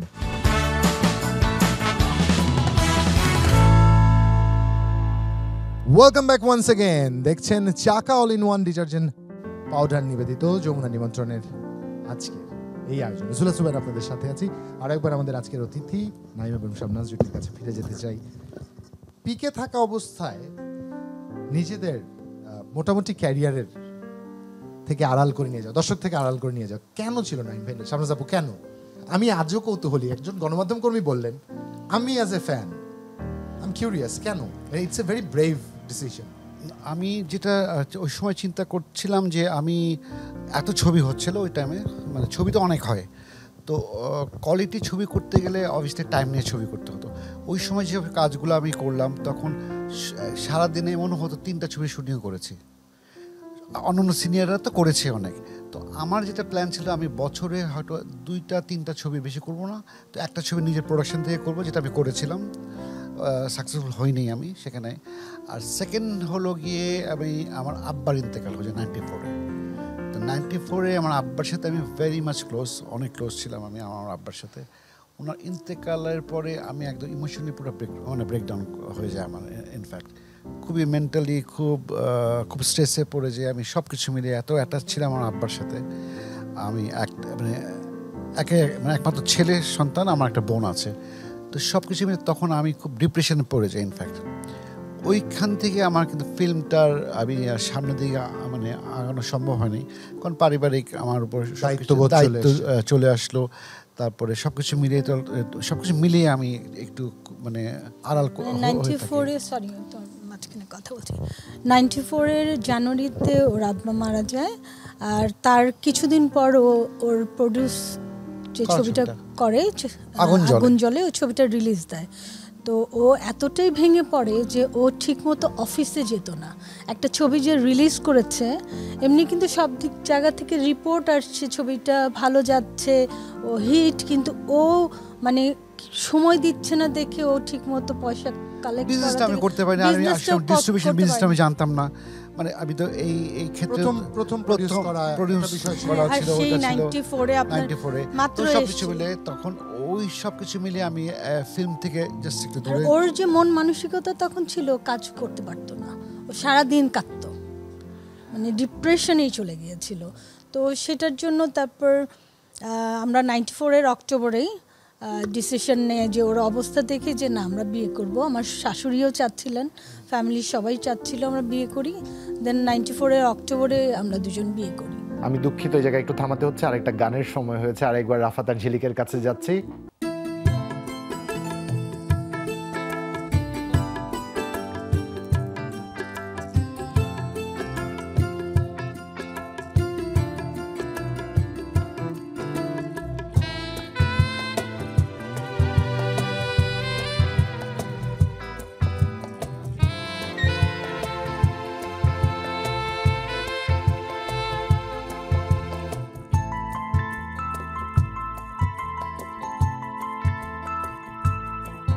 বড় মিষ্টি লাগে তুমি কাছে এলে, বড় সুখ যে লাগে তুমি ছুঁয়ে গেলে।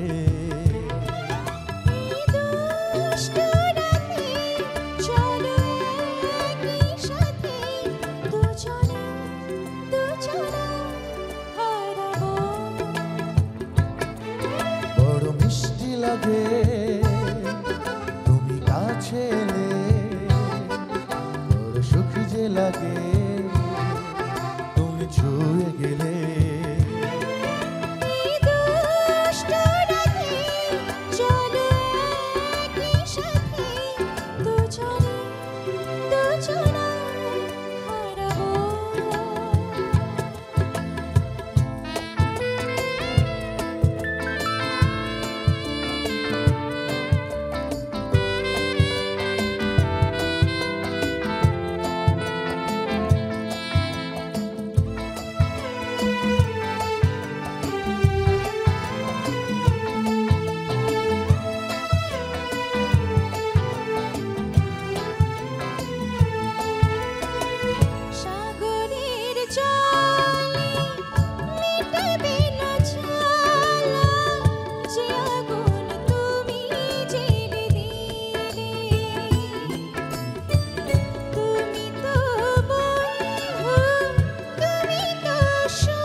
কাছে এসো আরো কাছে, চোখে চোখে কথা আছে, অধরের তৃষ্ণা মিটাবো।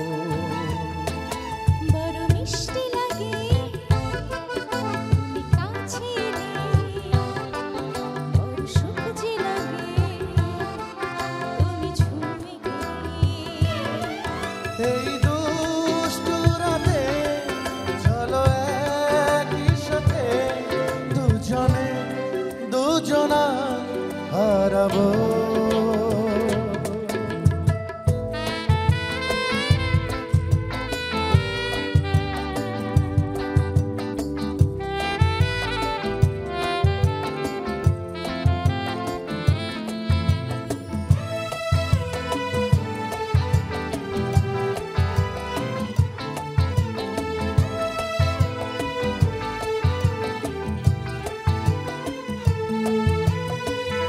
ভয় লাগে বুকে আশারা ফোরাতে, রাত যেন ফুরে না যায়।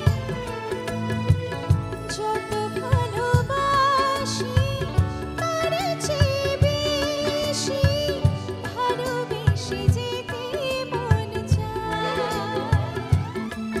তুমি আমি দুটি প্রাণে বাধা রব এ জীবনে, ভালোবেসে মরে যাব। বড় মিষ্টি লাগে তুমি কাছে এলে, বড় সুখ যে লাগে তুমি ছুঁয়ে গেলে।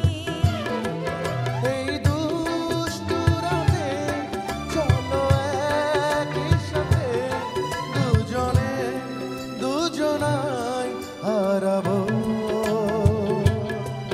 বড় মিষ্টি লাগে তুমি কাছে এলে, বড় সুখ যে লাগে তুমি ছুঁয়ে গেলে।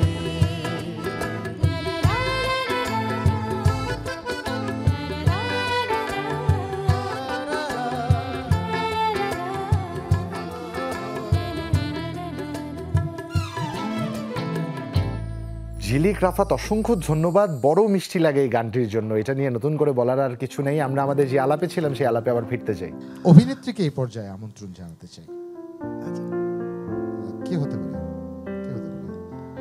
আমরা যমুনা নিমন্ত্রণের এই পর্যায়ে আমরা আমাদের পরবর্তী অতিথিকে আমন্ত্রণ জানাতে চাই। Tahmina Sultana Mou, Eid Mubarak and welcome to Jamuna নিমন্ত্রণে। ঈদ মোবারক। ঈদ মোবারক। দর্শকদের একটা চমৎকার তথ্য দিয়ে রাখতে চাই। মৌ এবং শাবনাজ আপু আপনারা হচ্ছেন সিস্টার্স, রাইট? হ্যাঁ। কতদিনের বড় ছোট? কে কে কতদিনের বড়? আমি বড়। কতদিনের বড় বলবো? তাহলে তো না না, কে বড় এটাই বলতে হবে, দিন বলতে হবে না, আমরা জানতে চাই। আমি বড়, কারণ মিডিয়ার সবাই আমাকে এখনো দেখা হলে জিজ্ঞেস করে যে তুমি বড় না শাবনাজ বড়, তো আমি বলি যে আমি বড়। না, ও আমার অনেক ছোট, 9 বছরের ছোট। এই যে বয়স আপনি বলে দিলেন, হ্যাঁ এবার আমার কোনো দায় নেই আসলে।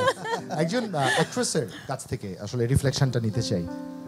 Not being your sister, being a film actress, being a film actor, not your brother in law, একটু যদি মূল্যায়নটা শুনতে চাই আপনার কাছ থেকে।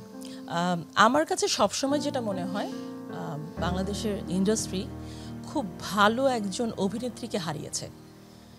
আমার বোন শাবনাজ আপু অ্যাজ এ অ্যাক্টর অসাধারণ, অসাধারণ। তার চোখ কথা বলে। হ্যাঁ, সে যখন ক্যামেরার সামনে দাঁড়ায় পুরো ক্যামেরাটা একদম ভরে যায়, গর্জিয়াস।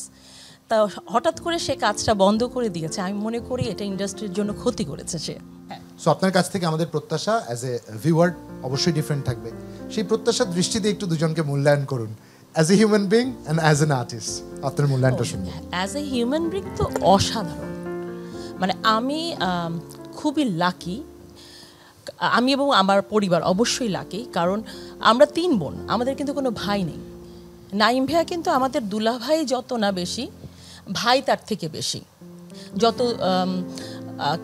কোনো বিপদ হোক বা কোনো ক্রাইসিস, ভালো মোমেন্ট, খারাপ মোমেন্ট, সব মোমেন্টে নাইম ভাইয়াকে আমরা সবসময় পাশে পেয়েছি। আবার অ্যাজ এ দুলাভাই হিসাবে আমরা তখন তো আমরা ছোট, অনেক ছোট, আপুর যখন বিয়ে হয় আপু নিজেই ছোট, ঠিক আছে, আমাদের ফ্যামিলির প্রথম বিয়ে যেটা হয় না বাসার মধ্যে। সো শালি দুলাভাই সম্পর্কে কই আমরা জানি না, দুলাভাইয়ের ফান কি আমরা জানি না, কারণ আব্বা কোনো দিন আমাদেরকে কোনো বিয়ে বাড়ির গেটে দাঁড়াতে দেয়নি। হয় না যে গেট ধরে, আমরা কোনো দিন দাঁড়াইনি, আমরা জানি না এই ফান, কিন্তু কিচ্ছু জানি না আমরা। নাইম ভাই আমাদেরকে প্রথম শালি দুলাভাইয়ের ফান কি সেটা জানিয়েছে। মানে আমাদেরকে স্পয়েল করেছে নাইম ভাইয়া। 31st নাইটে বাইরে ঘুরতে যাওয়া। আরেকটা গল্প বলি, See what you do with out of love, এটা এখন স্পয়েল হয়ে গেছে, এমনই হয়, প্রকৃতি এভাবেই প্রতিদান ফেরত দেয় না। বড় আপুর বিয়ের গল্প বলি। আপুর যখন বিয়ে হয়, বাড়ির প্রথম বিয়ে, বাসা ভর্তি মানুষ, হ্যাঁ আসছে, মানুষ খাচ্ছে, আমি আর আমার মেয়ে বোন না খেয়ে সারাদিন ঘুরি, কেউ জিজ্ঞাসা করে না, কেউ জিজ্ঞাসা করে না, কিভাবে সাজবো তাও জানি না। আপুর বিয়ের ছবি দেখলে বোঝা যায় কত খ্যাত সাজতে পারি। ছোট ছিল তো, ছোট ছিল। আমরা এই গল্পটা আগে জানলে ছবিগুলো কালেক্ট করে রাখতাম, আমরাও দর্শকদের দেখার সুযোগ করে দিতাম। ভাইয়ার হলুদের দিন সবাই ডালা নিয়ে যায় না, তো আমরা নাইম ভাইয়ের কাজিনরা কিন্তু সব বড় বড়, আর প্লাস নাইম ভাইয়ের খালারা হচ্ছে গিয়ে তারা অনেক ফান করে। নাইম ভাই বলো না, তারা খালারা গান গায়, সব মানে গান গায়, নাচ করে, মানে অভিনয় করছে, তারা অনেক মানে কি বলবো কালচারালি রিচ, তারা এগুলো জানে। এবং বাড়িতে বিয়ে মানে বৈঠক, গান টান এগুলো, আমরা এগুলো কিচ্ছু জানি না, ঠিক আছে। তো প্রথম হলুদের দিন প্রথম ডালাটা নিয়ে আমি ঢুকবো, হ্যাঁ আমি সুন্দর সাজগোজ করা একদম সুন্দর ডালা নিয়ে ঢুকছি, আমাকে মিষ্টি খেতে দিছে, সন্দেশ আছে না, আমি মিষ্টিটা মুখে দেওয়ার পরে বুঝলাম এটা তো মিষ্টি না, এটা হচ্ছে সাবানের উপরে মানে এটাকে সন্দেশ বানিয়ে টুথপিক দিয়ে, আমি জাস্ট মিষ্টিটা মুখে দেওয়ার সাথে সাথে পিছনে জাস্ট ঘুরে আমি বলতে নিয়েছিলাম যে এটা খেয়েও না, কে যেন আমাকে ধাক্কা দিয়ে ভিতরে ঢুকিয়ে দিয়েছে। মানে বুঝেন ওরা কত দুষ্ট ছিল। ওই দিন ছাদের মধ্যে 8টা বালতি রাখা হয়েছিল রং বেশে, যখন ফিরে যাবে আমার বাসার থেকে সব রঙিন করে বিদায় দিবে ওইটা। তারপরে আমি কিভাবে যে স্টপ করেছি ওটা, কত ভালো, কিভাবে যে স্টপ করা হয়েছে ওইটা, আমি তো সাবান খাইয়েছি, শুধু সাবান খাওয়াই নাই, আমি ওর হলুদে খানাও খাই নাই, রাগ করে চলে আসছি। আমরা প্রত্যেকেই আজকে যে যে জায়গায় এসেছি নিজেদের চেষ্টা এবং নিজেদের কারণে এসেছি।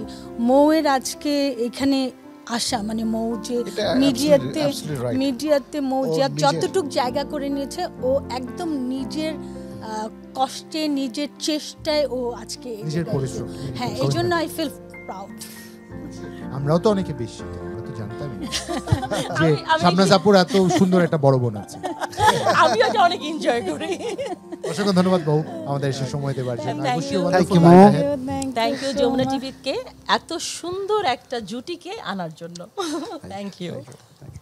ভালো থেকো ভালো থেকো।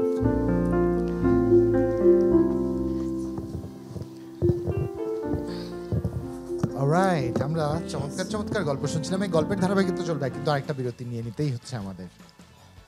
চাকা all in one detergent powder নিবেদিত যমুনা নিমন্ত্রণের এই পর্যায়ে আরো একটা ছোট বিরতিতে যাচ্ছি, ফিরছি এক্ষুনি, স্টে টিউনড।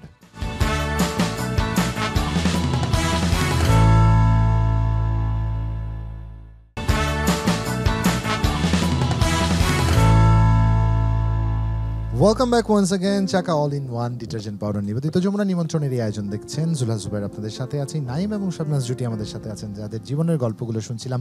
আপনাদের দুজনের জন্য একটা ভিডিও বার্তা আছে, আমরা একটু দেখি। মাহাদি আমাদের ভিডিও বার্তাটি পাঠিয়েছে, আমরা দেখব। হ্যালো, আসসালামু আলাইকুম। I really wish I could be there today. আমাকে বলা হয়েছে মা বাবাকে নিয়ে কিছু একটা বলার জন্য, and I have so much to say. আমার নিজেকে অনেক লাকি মনে হয় যে আমি মা বাবার থেকে এত আদর, এত লাভ এবং এত কেয়ার পেয়ে বড় হয়েছি। আর শুধু তাই না, তার পাশাপাশি তাদের দুজনের মধ্যে যে লাভটা, সেটা এভরিডে লাইফে দেখতে পারি। I don't know who else can say that they have seen their parents fall in love, but it's different for us কারণ আমি আর দি আমাদের মা বাবার মুভিজ এবং গানের মাধ্যমে তাদের দুজনের যে জার্নিটা সেটা পুরোপুরি এক্সপিরিয়েন্স করতে পারি, and that is so special and beautiful. আমাকে অনেক সময় অনেকেই জিজ্ঞেস করেন যে মা বাবা রিয়েল লাইফে কিরকম, তারা তাদের মুভির মতো নাকি। আর আমার মনে হয় যে মা বাবা দুইজনই একটু ফিল্মি, একটু romantic. I think this is the perfect opportunity for me to say মা অ্যান্ড বাবা, I love you both so much. Thank you for being the best parents to us, for always supporting us. আমি তোমাদের দুজনকে অনেক miss করি, আর তার থেকেও বেশি মিস করি তোমাদের হাতের রান্না। ইনশাল্লাহ সি ইউ বোথ সুন, এবং আমার পক্ষ থেকে সবাইকে ঈদ মোবারক। চমৎকার। এই যে ফ্যামিলি বন্ডিংটা আপনাদের, হ্যাঁ, আপনাদের কনিষ্ঠ কন্যা, তাই তো? ছোট মেয়ে বাইরে এই মুহূর্তে পড়ছে, সে এত চমৎকার একটা বার্তা দিল আপনাদের জন্য। এই যে ছোটজন বড় হয়ে গেছে, বড়জন তো বড় হয়েই গেছে, ছোটজনও বড় হয়ে গেছে, do you somehow miss your family life, যে ফ্যামিলি লাইফের জন্য হয়তো দুজন ক্যারিয়ার স্যাক্রিফাইস করেছেন? অবভিয়াসলি আমরা ফেসবুক দেখলে বুঝি আর কি, নাইমের পোস্টগুলো দেখলে বুঝি। আপুর তো খুব বেশি আপডেট আমাদের পাওয়ার সুযোগ হয় না, নাইমের আপডেট থেকে আমরা জেনে যাই। ও যেহেতু গান গায়, এক্ষেত্রে বাবার উৎসাহ কতটা আছে আর কি? পুরোপুরি বাবার উৎসাহ, কারণ আমার না গান অত ভালো বুঝি না, গান শুনতে পছন্দ করি, কিন্তু নাইম পুরোপুরি ওকে, ও ছোটোবেলা থেকে টিভিতে কোনো কিছু গান শুনে ও বাবার সামনে যে সেটা শোনাতো বাবাকে, আর বাবাও সেটাকে এনকারেজ করতো, হ্যাঁ এটাকে একটু এভাবে করে গাওতো, এভাবে করে গাওতো, তো ওখান থেকেই শুরু। আচ্ছা, ছোটোবেলা থেকে ওর গানে একটা শখ বোঝা যেত, প্লাস ওকে ভালো গানগুলো শোনানো হয়েছে আসলে, রিচ সং, যেগুলো ইংলিশ গানগুলো রিচ সং, বাংলা গানগুলো রিচ সং, গজল যেগুলো মানে না বিভিন্ন রাগ, এই ধরনের গানগুলোকে খুব মানে আমি শুনতাম, সাথে সাথে ও সাথে সঙ্গে সঙ্গে ও শুনতো, তো ও পিক আপ খুব কুইকলি, ভেরি ফাস্ট।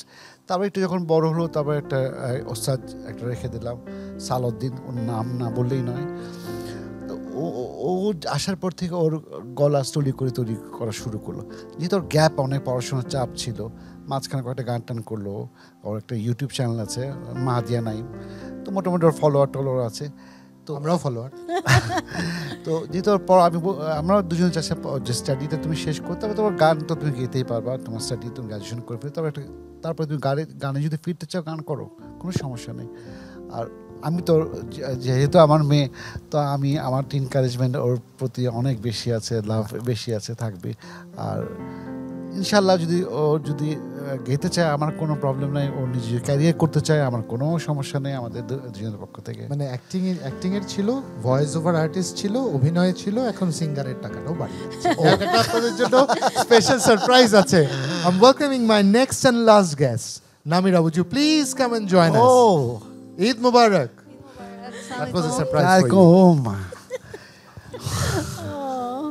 সে তার বন্ধুদের সাথে ঈদ উদযাপন রেখে বাবা মার সাথে কানেক্ট করতে চলে এসেছে।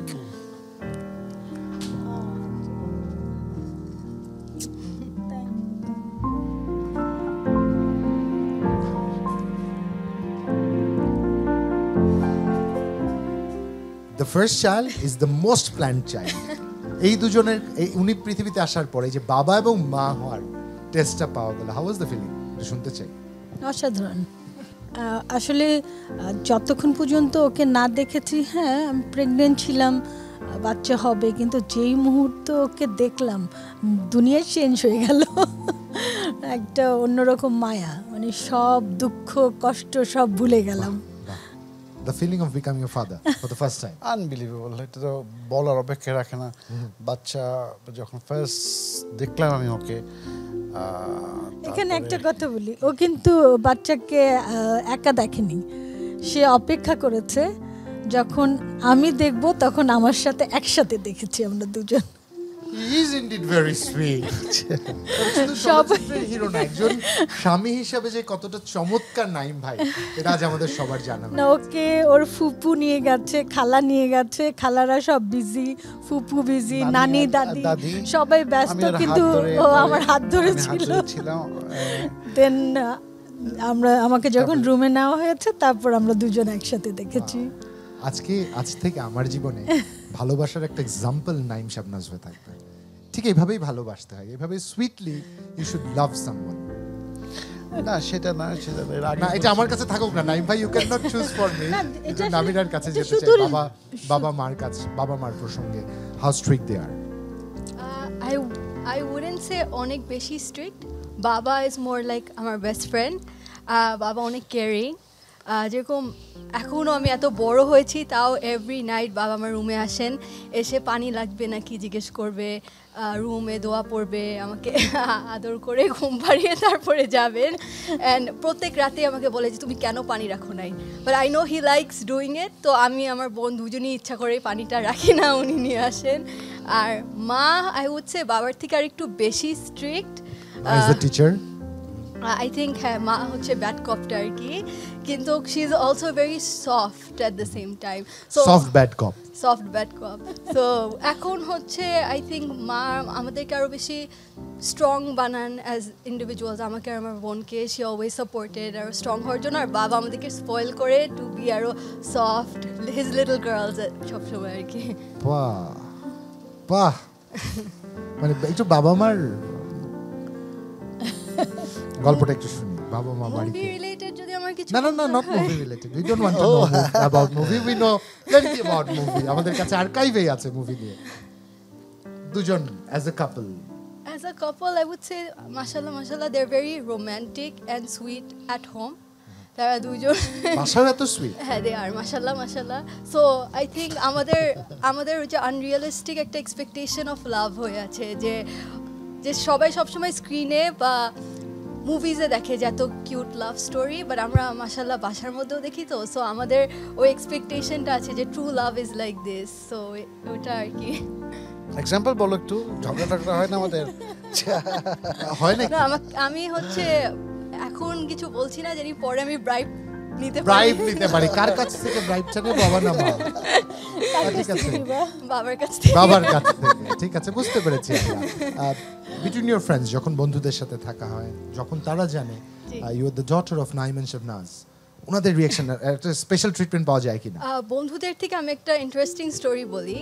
যখন আমি স্কুলে ছিলাম তখন রিপোর্ট কার্ড ডেতে আমি ইচ্ছা করে বাবাকে নিয়ে যেতাম, কারণ যদি রেজাল্টটা একটু খারাপ হয় তাহলে টিচাররা তো সবাই বাবার ফ্যান, তাহলে তারা বাবার সাথে this is growing at home, this is what is growing at home, please. তখন টিচাররা আর কি বাবার সাথে আরো গল্প করতে থাকবে বা অনেক সময় ছবিও তুলে, তো আমাকে নিয়ে কমপ্লেইনটা তো বলেই যায় যে রেজাল্টটা অন্যরকম হয়, সো কমপ্লেইনটা করা হয় না। আর ফ্রেন্ডরা অনেস্টলি ফ্রেন্ডরা হচ্ছে জোক করে আমার সাথে অনেক সময় যে ও হ্যাঁ আমরা তো তোমার ফ্রেন্ড না because of you, but because ও তুমি নাইম শাবনাজের মেয়ে। এটা জোকটা সবসময় আর কি, this joke is very interesting joke, সবসময় like they pull my leg, এই জোকটা আর কি করে সবসময়। Alright, last question for you, last question for you, last two questions, this is the second last question. If you had to pick something from your parents, a virtue if you say, একটা চমৎকার গুণ বা একটা চমৎকার অভ্যাস, বাবার কাছ থেকে কোনটা নিব, মার কাছ থেকে কোনটা? আচ্ছা, মার কাছ থেকে আমি হচ্ছে সব থেকে বেশি শিখতে চাই হচ্ছে হাউ শি ব্যালেন্সেস, কারণ আমার মনে হয় বাসার মধ্যে having a women who so successful at the same time, মানে ইন দ্য মুভি ইন্ডাস্ট্রি, তার ক্যারিয়ার, ওখান থেকেও যেরকম আমার শেখার আছে সেরকম how she balances her life, তার সংসার, তার ইনলসদের সাথে রিলেশনশিপ, যেরকম আমার ফুপি একটু আগে বললো যে they are best friends. So এই ব্যালেন্সটা আর কি, I think if I can even do 1% of that in my life, it would be a lot. বাবা? আর বাবার থেকে আমি বলবো যে হাউ কেয়ারিং হি ইজ, কারণ বাবা যদি কখনো আমি বা আমার বোন বাবার উপর রাগ করি, বাবা ইজ অলওয়েজ দ্য ওয়ান যে রাত্রেবেলা খাওয়া নিয়ে আসে, আমাদেরকে আদর করবে বা কেয়ারিং জিনিসটা সব কিছু লুক আউট করে আমাদের জন্য। আই থিঙ্ক বাবার যে কেয়ারিং সাইডটা আই থিঙ্ক সব থেকে বেশি। Naim, what is your blood group? Care positive. Namira, অসংখ্য ধন্যবাদ ফর জয়নিং আস টুডে। আমি জানি ঈদের সময় ফ্রেন্ডসদের সাথে থাকবার কথা ছিল, but you are here with your parents, that gives a wonderful message to the society. I wish you all the best. I wish you all the best. ফ্রেন্ডসদের কাছ থেকে এরকম আরো প্যাম্পার পেতে থাকুক নামিরা। থ্যাংক ইউ মা।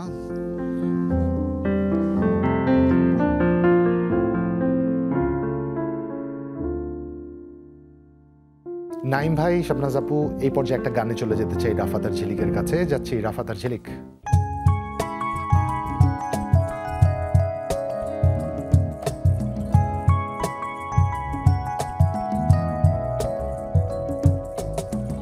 আমি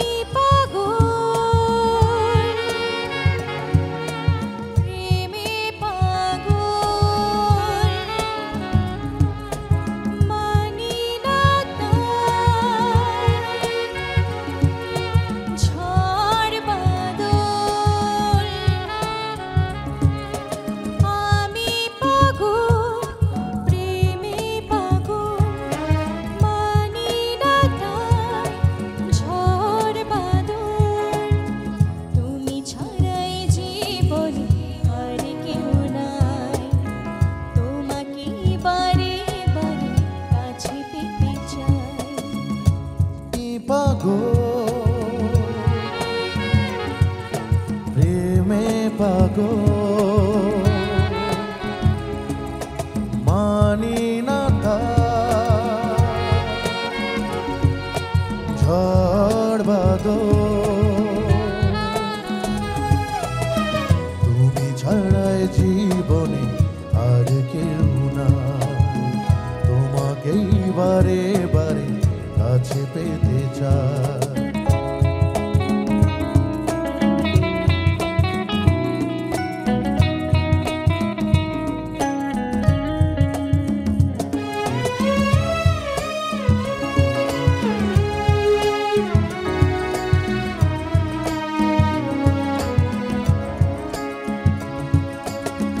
যেখানেই থাকো তুমি আমি পাশে রব ভালোবাসা দিয়ে আমি তোমাকে সাজাবো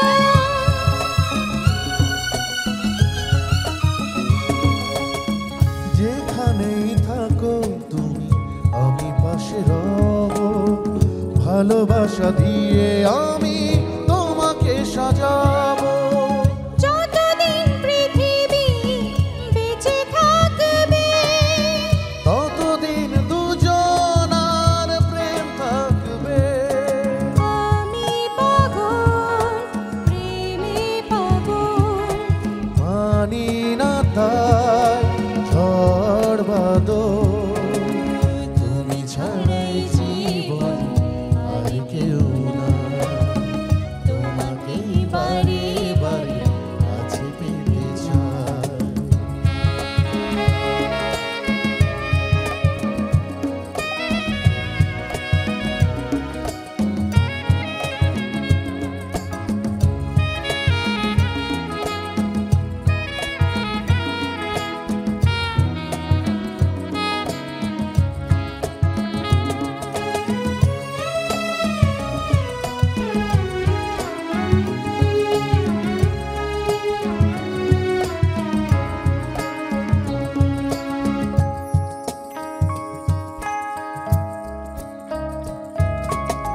স্বপ্নে ছিলে তুমি এলে কাছাকাছি যেদিকে যাও তুমি আমি সাথে আছি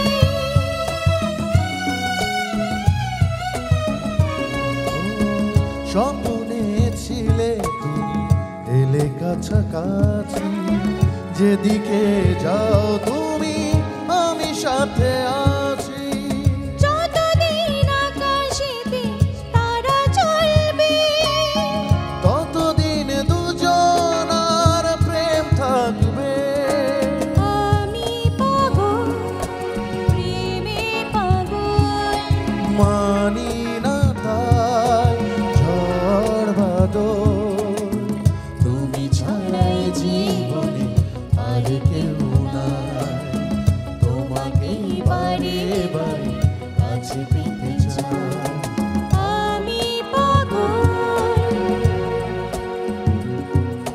প্রেমে পাগল মানি না